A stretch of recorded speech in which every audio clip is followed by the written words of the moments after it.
left. And then you guys are going to get to pick for your track of the week as well. But before we do that, like I say, 2 tracks. This is Emerald Sunday with 7 Mile Smile.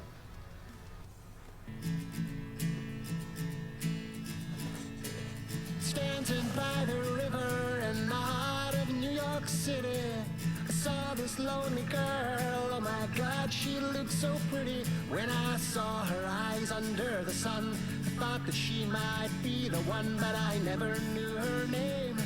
I hang my head in shame. Oh, I can't explain. Thank you, Smallman. Appreciate that.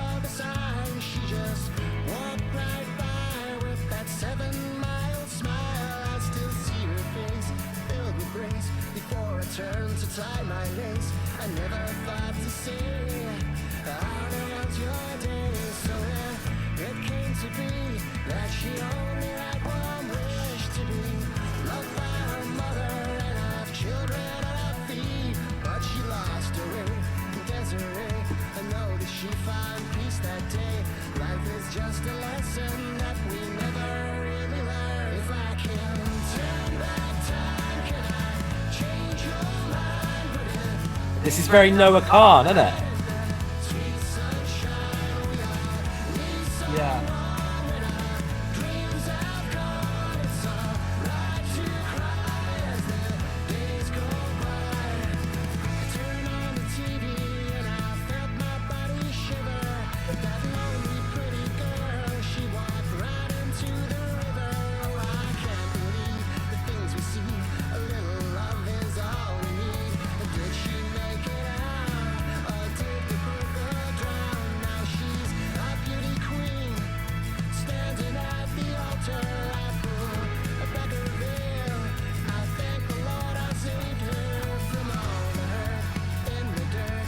Squeeze the water from her shirt, sitting by the river with our children at our feet. If I can turn back time, can I change your mind? Would it be alright in the sweet sunshine? We all need someone when our dreams have gone. It's alright to cry as the days go by.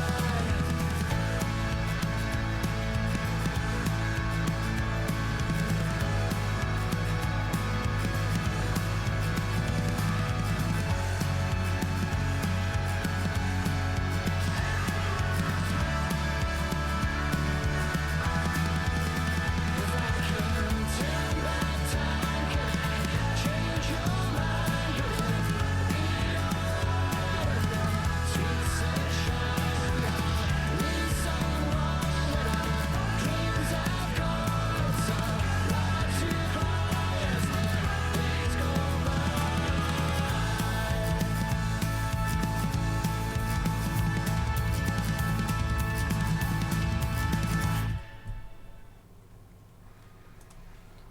Emerald Sunday, everyone. Like, I don't know what to say about this band other than they are the most potentially huge band we play on this stream. And what I mean by that is this falls so much for me, both times we played this band in the pop realm, that like Yeah, it's yeah, yeah. competing with what is really big in pop, and we know how big, you know, it's called pop for a reason, isn't it? Yeah. And they could be as big as someone like a Noah Khan with this track. That is, I just can't even stop thinking about Noah Khan. Like, you know, Stick Season. Think Stick Season by Noah Khan. Now think of this track, and tell me it doesn't stack up with it. Like, fuck my life, they're talented, very talented, and do you know what? It's weird because when you think of the pop world, you never really think of small bands. Like, try and think of a band trying to be an up and coming kind of more pop band than maybe an alternative band, and it's really difficult because it just seems to be that you're here and then you're up here. And Emerald Sunday deserve to be up here. They're brilliant. They are so Yeah. good. And reaction management. They were applaud. very, very, very good lyrically. Yeah. I'm always a sucker for lyrical depth and songs that mean something, and you can tell, like, that song, the video, like, you could tell everything was just very heartfelt about it. You know, the first thing that came to mind, like, when I heard them, I don't know if you guys remember a band back in the mid-2000s called Stray Light Run. They Yes, remind yeah, me yeah, a yeah, lot of yeah. They remind me, and then a little bit of Death Cab for Cutie. Yeah. And even Yeah. some like folky like influence, kind of like Mumford and Sons too. It's kind of Yep. an interesting blend, but Yeah. I definitely see what you guys mean.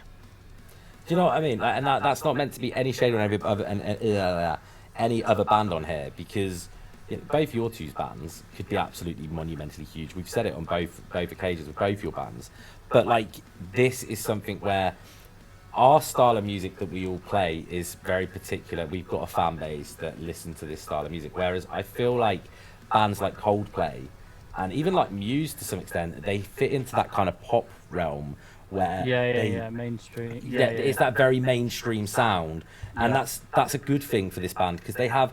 I'm sitting there going, you could literally go to Wembley Arena, watch someone like Coldplay, and these guys open up for them. And then I love, Mike, what you said there about Mumford, because Mumford and Sons needs to be a great shout for. They could open up for them. You got Noah Khan. They could be playing country shows. They could be playing rock and roll shows. They could be playing with pop artists, and They have a very, very versatile sound Yeah. that I think would attract quite a diverse audience. So yeah, Mike from Field Hockey, you are 100% correct. And let me just correct what I said on that, because I know what I meant, and I realise how it came across. They are, but their audience is it's a very mainstream audience that they have. Like, they are really old. I mean, especially like you listen to their new track. It's like, Yeah. you know what I mean? And a lot of Muse, even like old Muse, every era of Muse has music that is quite, in places, quite heavy and quite alternative. But they seem to have found that same fan base that listen to stuff like Oasis and Coldplay and stuff, are very mainstream bands. So that's what I'm trying to get at, is like the Emerald Sunday would appeal to those mainstream artists that are out there listening to stuff like Coldplay and Mumford and Sons and that, Yep. as well as the alternative community, as well as people that maybe would stick the radio on after listening to a bit of like D12 and go, actually, fuck, I like this, and that's the sound that they've got, and it's a wonderful sound. And I think that you're watching a band here that you could see charting globally in the next year or two. I really believe that. Dog Jazzy here is vibing to all the bands too. She's just hanging out here. That's the most important bit. Jazzy, Jazzy. give me a how many paws out of 5? How many paws does the dog have? on a hand. Is it 4 on a hand? Let's see. She's got 4. 4. How many paws out of 4? Hey. She said 4 out of 4. She said 4. She says 4 out of There you 4. There we go. Connor, There what we do you go. think? There we go. Well, honestly, the first thing, the visuals on that, I really, really like the animation. I know it's not to do with the music, but the animation, like Mike was saying, you can tell it's really well thought out, well emotional. But I did really enjoy the animation and the split into the live performances, etc. But touching on what you said there about being a global band in the future, I couldn't agree more, because what I heard straight away was like, you could hear that on like films. Do you know what I mean? Like, that's the type of stuff. Yeah, I I definitely heard that too. Yeah. Brilliant. Honestly, I really enjoyed that. It's not my type of music that I'd listen to regularly, but like you quite rightly say, that's something that I could hear on the radio. Yeah. Easy, And you'd be like, and be that's really I nice. like this. I'd much rather to hear that than that song that goes, yeah, stupid hoe, yeah, on the radio. This would be so much better. Like, bitch, I said what I said. I always sing that. I go, I would rather be a piece of bread. Daddy Marty Ray gave me head. See, that song's so easy to rhyme things with. Danny, on that note, give me a final word. Yeah, initially I was getting like acoustic Fountains of Wayne, interestingly. That's when a good the guys shout. Kicked it off, but like with a more kind of country twang or direction to it. I think these guys would kill it at something like C2C, but equally you could see them playing Reading Festival, Glastonbury Festival. They've got that like mainstream radio rock sound that sits somewhere really nicely between folk, pop and country, and it's cool. Right, so from one reaction management band onto another, this is Dead Reynolds with Count